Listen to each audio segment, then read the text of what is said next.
have 4,000. 4,625. So, 26,000 ang nabigyan ng 100,000 each at ang kapalit ay 4,000 na barel. Hindi ho ba kayo nag-conduct na investigation bakit ganito kalaking discrepancy? At ano po naging result ng inyong investigation? At meron ho bang nanagot? Meron ho bang nasibak? Sir, actually, sir, that's our also our demand to the implementing panel, considering that as we have said, we have a security judge. Sorry sir, sorry. Ang tanong ko po, nag-conduct na ho ba kayo ng investigation? Kasi ang laking pera po dito and discrepancy. 26 versus 4,000. We're talking about the hundreds of millions na dito siguro. Sir, we investigated the documents of our agreement, and we have not seen any document that Kaya nga po, yung nag-disburse ng nagbigay ng pera, yung 100,000 each surrender na umabot ng 26,000, sino po yun? Sino-sino yun? Kasi ang gagawin nyo lang po, 26,000, 100,000 each. 2.6 billion. Tapos 4,000 lang yung baril na, di ba kapalit yan baril, di ba? So, sino ho yung namigay ng pera, nag-abot ng pera, nag-process ng mga surrender? it was the DSWD who processed, but the IDB, No, the one it should not be the DSWD. Dapat kayo po sa military para kayo po nagbe-bet to make sure na ito'y talagang surrendery. Di ba? Bago nyo sana bigyan ng pera, nasa yung baril. Pera kapalit ng baril. 100,000 po itong pinag-usapan natin, hindi po ito 1,000. based on the agreement, Your Honors, we have commissioned the International Decommissioning Body, Kaya nga po, including the Armed Forces of the Philippines. Kaya nga po, sino nga po itong members, itong mga membro ng body? Ulitin ko pong tanong ko huwag na ho tayo magpaikot-ikot, sir. Pag binigyan sila ng 100,000 ng DSWD, dapat may kapalit yan na baril. Tama?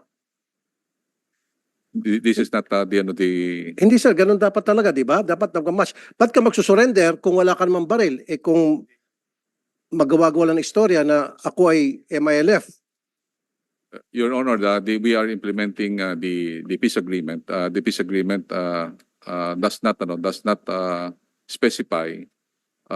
then sir, ba't kayo pumayag? Then wag nyo sana i-release yung 100,000. Diba sir? Ganun lang kasimple. Hindi nyo sana ni-release yung 100,000 doon sa nagsusurrender na walang baril na kapalit. Ganun lang po yun eh. Kasi kung hindi natin implement yung ganung klaseng polisiya, anybody can come to you and said, ako po yung magsusurrender, ako po yung MILF. Ganun ba? Halika, ito yung 100,000. Punta ka sa DSWD, ito yung papel na pakita mo doon para bigyan 100,000. So, naglulukuhan po tayo. 2.6 billion unaccounted for. Saan po napunta to? Kasi kung ganito rin lang, ako po isa sa mga gagawa ng hakbang na bawasan po yung budget ninyo from 7 billion, tumaas pa nga kayo, 1 point something billion. You started with 1.9 billion, and now 7 billion. Sa kabila nitong kapalpakan na nangyari. Sir, Nabigyan pa kayo ng increase, kumbaga, ang kakapal naman po ng mukha nyo dyan. Sorry ha, ang kakapal ng mukha nyo. Meron na nangyaring anomalya. Para sa akin, this is a big anomaly. May nangyari ng anomalya, may gana pa kayong humingi ng increase. Baka next year, hingi pa kayo, gawin nyo pang 12 billion. Gawin na natin 50 billion. Gusto mo, 100 billion na lang. Sir, the agreement was made during the time of President Aquino, and we are just implementing the Oo nga po, sir. Pero nandun pa sa agreement na kahit na wala kang baril, tumaas ka lang kamay, sabi mo lang MILF ka, bigyan ka 100,000. Nakalagay pa sa agreement na yun, show me. the agreement says that the 40,000 will be decommissioned. The number of 40,000. Sir, you're hearing me, but you're not listening to me. Tinutumbok ko po dito yung anomalya. Kasi po, di ba, pag nag-surrender yung isang MILF, na-decommission na siya, anong patunay na siya ay member ng MILF? Ang isang patunay dyan yung baril para mabigyan siya ng cash assistance na 100,000 pesos. So therefore, pag may pupunta sa inyo dyan, nagsabi MILF, surrendery ako, nasaan yung baril mo? Alam nga nang pupunta sila, may dala-dalang batuta lang o may dalang gulok. MILF ako, itong armas ko, gulok. Itong 100,000, hindi man siguro ganun po, di ba? Common sense lang po yun. So malaking anomalya. Kaya nga po, kung ako dapat sa sitwasyon mo, may nasibak na, may nakulong na. Totoo yan. Kasi ang laki anomalya eh. 40,000 versus 4,000. 46,000 versus 132 versus 4,000. Follow-up question lang in line with the question of Senator Tulfo. Kanino niya ba binibigay 100,000? Sa surrender ba mismo o sa organization? Combatant, the IDB fully identified and verified the identity. In fact, they can. Mismo sa Yes, sir. surrendery? Yes, sir. Yes, Your Honor. Kasi meron mga aligasyon na merong mga hindi umaabot na total na 100,000. May mga cut pa raw. Sir, At hindi talaga buo na 100,000 ang tinatanggap ng mga surrenderies. based on the decommissioning process, most of them will have the biometrics, Your Honor. Pinapipirma niya ba na Yes, yes, sir. nakakatanggap ng They have 100,000? They have the biometrics ID. So it is fully identified by the IDB because the IDB is the one commissioned by the both panels. Yeah. And it is being given to the individuals, Your Honor. Kasi nakakatakot niyan. Pagka sa organisasyon yung binigay 100,000 kada surrendery, baka naman lalo silang pinupondohan pa ng gobyerno yung kanilang recruitment plan. Mr. Chair, okay, pwede magsingit. Ito lang po ang gusto ko mangyari. Gusto ko, kung merong susunod na hearing, yung result ng gagawin yung investigasyon ngayon, sino-sinong involved sa korupsyon. May korupsyon dito, whether you like it or not. Meron po, ang laking discrepancy. Mag-imbestiga po kayo, dapat may managot. Ang laking pera po dito, ang nawala sa gobyerno. Your Honor, Dahil kung hindi po, sa susunod na Senate hearing, patatapyasan ko kayo ng budget. Your Honor, You can count on me on that. I could say that, proudly say that there is no corruption in this decommissioning. We are just following the agreement. Sir, Do not tell us that we are corrupt. I'm not saying you're corrupt. What I'm saying here is, meron pong mga tao dyan sa loob ng inyong organization. I'm not saying you are corrupt. I'm saying there are people there that are not doing their job or maybe they're involved in corruption. Because if they're not involved, common sense lang po ito, Secretary Galvez. Pag nagsabi ka ikaw ay combatant, di ba combatant meaning, meron kang baril. So kung meron kang baril, isusurrender mo yung kapalit ng 100,000. Your Honor, the categories of the firearms is not only individual firearms. We have also cruiser weapons. That cruiser weapons, meron po yung mga 5 o 6 po yung tao na. Then sana magmamatch pa rin. Isama mo na yung machine gun, isama mo yung cruiser weapon, kung ano pa mga weapon, kasama na dapat din. But I definitely take offense, Senator, that you are already telling us that there is a corruption. I believe that is not a correct accusation to us. Well, sir, I'm sorry. I'll stand by what I said. Meron pong corruption dito. Masaktan ka, I don't care. I'm talking on behalf of the taong bayan.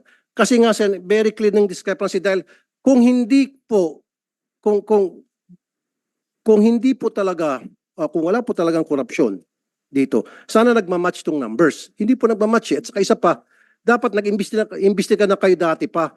Pinaliwanag nyo sa amin yung discrepancy. Ano nangyari? Yun lang po yun eh.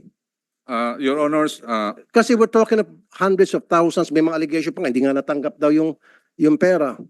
Your Honor, we are there. We are validating all Then prove to us na walang korupsyon. Then sabihin nyo sa amin bakit ganito kalaking discrepancy. Pag napaliwanag mo ng maayos, then babawiin kong sinabi ko rito. Your Honor, Mag-apologize pa ako sa iyo. Pero unless hindi mo ba ipaliwanag, then I'll stand by what I said, may corruption. Your Honor, the commissioning body is an international body that really facilitated the decommissioning. International bodies facilitating, pero sino nag-release ng pera? Tayo, Pilipino. DSWD nag-release ng Yes, pera. but To the recommendation of the body, kung ano may body yung sinasabi nyo. actually the body will not say that the individual is already validated. Considering that international body is those are experts from I know, sir, but you're in the military, right? Define combatant. Define combatant. combatant can be the actual Yes. individuals Yes. holding the firearms. Holding firearms. So, ibig sabihin, meron siyang firearms. Yes. So, the your definition, galing sa'yo, your definition of combatant is someone holding a firearm. So, yes. where is that firearm ng Sir, combatant na sumurrender na binigyan 100,000? Dapat magmamatch yan. Galing na mismo sa'yo, combatant is the one holding the firearm. you have, Where are the firearms? sir, ito nga natin sa ano. Hindi, last na sir, ano? At saka isa pa sir, hindi ka ba nabulabog dito? 26,000 surrenderies na bigyan ng 100,000, umabot ng 2.6 billion and 4,000 lang firearms. Kasi kung ako sir, sorry, I'm not saying you're corrupt. Sinabi ko sa loob ng organisasyon. Kung ako sir, mababahala na ako. Kung ako talagang hell break loose. Sir, I have said earlier that the decommissioning of combatants have many process, including the decommissioning plus the SALW and also the DPAGs.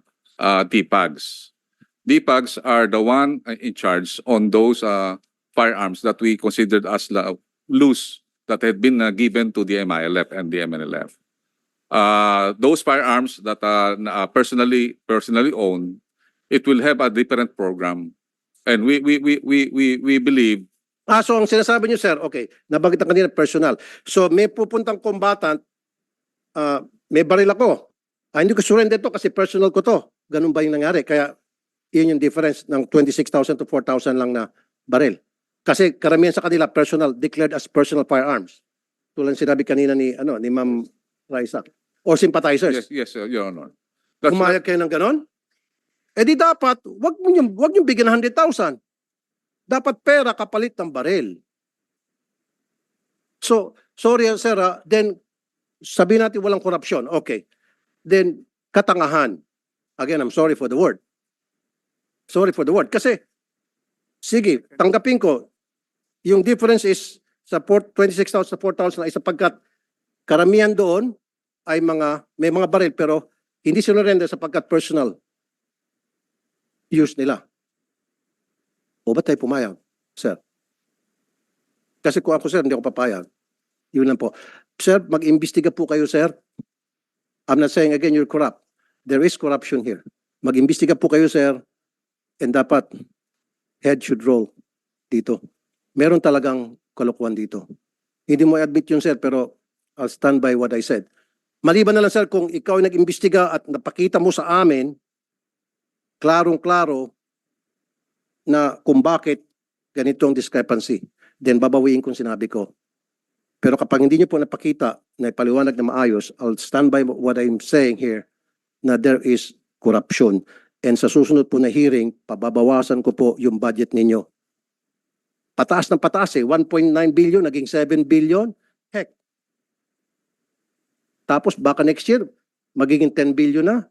Wag naman po. I don't have anything against you, Secretary Galvez. I don't even know you. Yung sa akin, trabaho lang. May nakita akong kalokohan dito, pinupuna ko po. Wag ho kayo magalit. But magalit na kayo na magalit. I don't give a heck. Sir, What I'm doing is investigating in aid of legislation. Kasi po talaga it doesn't match. Tatanggapin ko na lang kasi sabi ni Secretary Galvez, then I'll accept it as Bible truth or as factual. Anyway, sir, bago ko umalis, ito lang habiling ko.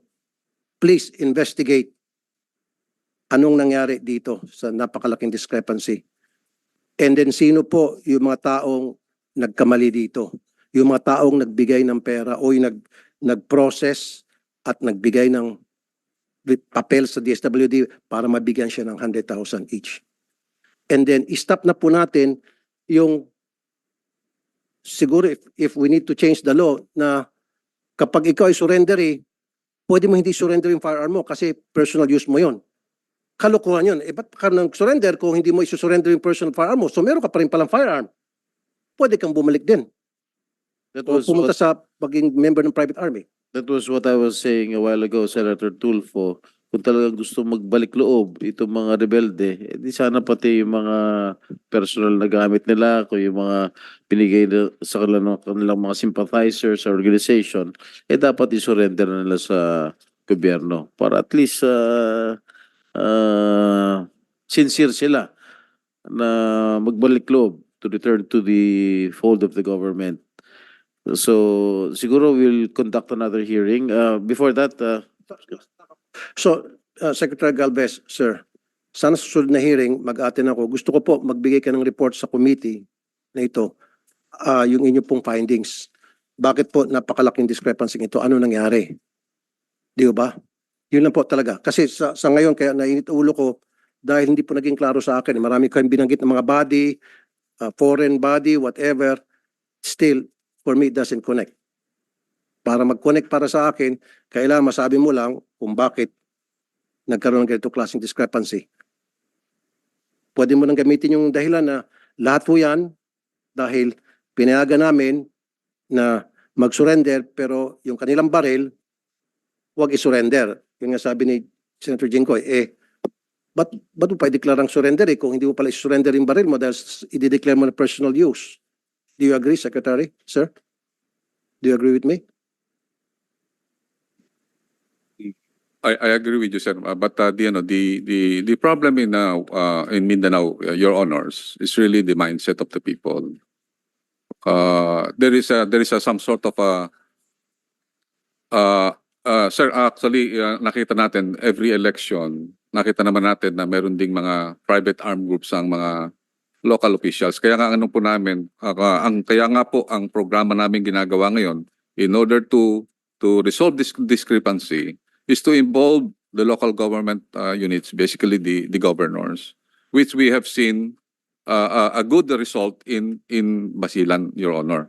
That Sir, walang kinalaman dito yung mga governors. Ang may problema dito, yung mga nag-process ng mga surrenderies, ng mga combatants, kung tawagin nyo kanina.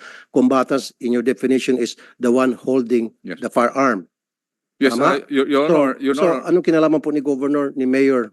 Sir, ito po nga natin sa combatant sa MILF as an organization. Normally, kami mga military, pagka nagkakaroon po ng enkwentro, matagal po ang enkwentro. Pero yung isang baril, kunyari, mayroong tumumba, mayroong pumupulot na unarmed. So yung combatant doesn't mean na mayroon siyang baril. Kasi ang ano po natin, ang configuration, sir ito yung ano. Teka muna. So, pupunta sa gera yung combatant na walang baril. Pag meron tinamaan dyan na sundalo o kasama niya, akin na, ako naman. Ganon? Yes, sir. Ano, Yes, sir. pelikula? Actually, sir, I ito don't na. think so. Sir, actually, sir, yan ang tinatawag naming pintakasi. We call it, sir, yung sa, I've been in Mindanao for long a time. Ang ginagawa, nangyayari po, So, sir, ibig sabihin, 22,000 of these combatants ay mga pentakasi actually, sir, ganun sir ang nangyayari, sir. na nag-aantay lang na merong matumba, Yes, sir. may mamatay na kasama nila para iti-take over yung baril. Yes, sir. I'm sorry, sir, I'm not in the military, pero I don't buy that. Sorry, I'm doing this in defense of the military as well. Kasi po, in fact, marami pang tatanungin later, pero later na lang, kung tutusin, talaga medyo hesitant ako dito sa amnesty program. Ang dami na nilang pinatay ng mga sundalo. Marami na mga nabiyuda, naging orphan. Dapat meron tayong matinding programa na to make sure na itong peace process na ito, amnesty program na ito, hindi mapagsamantalahan, not only from the other side, but also from within, na hindi magagamit ito sa korupsyon. Kawawa naman yung mga sundalo natin. Tapos, sasabihin natin, peace tayo ng peace. Pagkatapos, mag-ambush itong mga NPA. Tapos, ang palagi natin pinakikinggan, yung nasa Norway, yung patay na, sino yan? Dapat ang mga kinakausap ninyo, yung si Joe Masison, Netherlands. Dapat ang kinakausap niyo, yung mga kadre mismo sa mga iba't ibang probinsya. Hindi tayo nagpag-usap sa mga tao na nasa abroad. Sir, ilan na ang mga nabiyuda? Ilan na ang mga naging orphan? Dapat bigyan natin halaga yung buhay ng mga sundalo at mga polis natin. Huwag natin basta-basta na lang, sige, peace tayo, peace amnesty para, sorry again para pagkakitaan. And again, I'm not saying it's you. Huwag ko kayo maging masyadong defensive because I'm not referring to you. I'm referring to the body, to the organization na nagpo-process nitong pagsusurrender na para sa akin, paninindigan ko, pinagkakitaan. Hindi ho kayo naawa sa mga sundalo? Hindi kayo naawa sa mga polis? Sir, I beg to disagree na pinagkakitaan po sa rin decommissioning because I myself really implementing this I would like to really to Then to- show me proof. Kasi pag I will show nakita ka sa proof, akin ng proof, then babawiin ko I will show proof, sir. sa susunod na hearing. Yes, I will show proof that we are not corrupt.